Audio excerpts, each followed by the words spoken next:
Welcome to UTVS News at 5 o'clock. I'm Natalie Davis. The Minnesota Pollution Control Agency released a waste composition report this morning that highlights trends in Minnesota recycling. Sitting in construction traffic means gas guzzling, and rising gas prices won't help the issue. Minnesota state Democrats are proposing a new gas tax to raise money for road and bridge projects. The new proposal cuts the state's 28.5 cent per gallon tax by 6 cents, but it replaces it with a 5.5% tax that oil companies would have to pay. MnDOT is inviting the public to comment on the statewide ports and waterways plan. According to MnDOT, the plan promotes a safe, efficient, and cost-effective system for freight shippers during a time of limited resources. Public comments will be accepted through December 27th. And I'm Natalie Davis. Thanks for joining us. Police are asking for your help in a search for suspects in a break-in. Last night, St. Cloud police responded to a break-in at the Stop and Go along the 2700 block of Clearwater Road.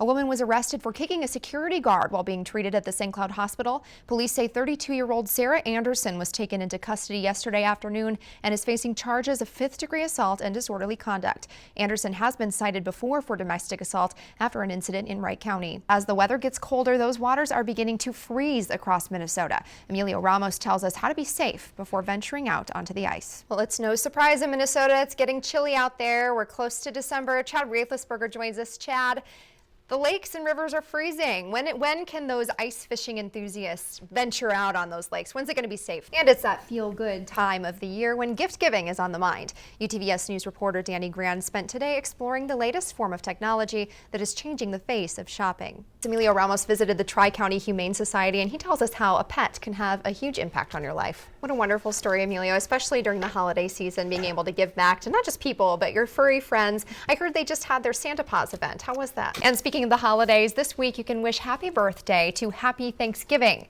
Yes, Happy Thanksgiving Reynolds is the name of a family physician from Minneapolis. She was born 43 years ago in late November, and Reynolds said she was, quote, the child of hippies who believed in letting the universe help her choose her name. Coburn's grocery store is holding its annual turkey card program. For every $10 you spend on groceries, you receive a stamp on your turkey card. After getting 45 stamps, you can turn in your card for a free 10 to 12 pound turkey, get 63 stamps, and they'll upgrade you to an even larger turkey. Coburn's officials say many churches and local organizations join together to collect turkey stamps to help feed people in need during the holiday. Coburn's also has a ham card program around Easter. Chad, I know there were some snowstorms in the south. I have to fly to Kansas tomorrow. What are my chances of making it? I heard all those flights are getting canceled. Right, no, Kansas and all those areas are going to be good. It's mainly the East Coast now. Meteorologist Chad Raithlisberger joins us. Chad, are we going to be making snowmen anytime soon? Chad, before the break, we saw some of the wreckage from the tornadoes that swept the Midwest. Is this something we have to worry about here in St. Cloud? And if you're looking for a way to de-stress during finals time, perhaps pie will help. No, not eating pie. Try pieing someone in the face. Airports have been known to have zoo-like characteristics with crowds and long lines, but on Friday, travelers at Chicago's O'Hare Airport were in for a surprise when they saw an alligator appeared in Terminal 3. Well, thank you for tuning into UTVS News. We'll see you tomorrow right here at 12:30, 5 o'clock, and 6 o'clock.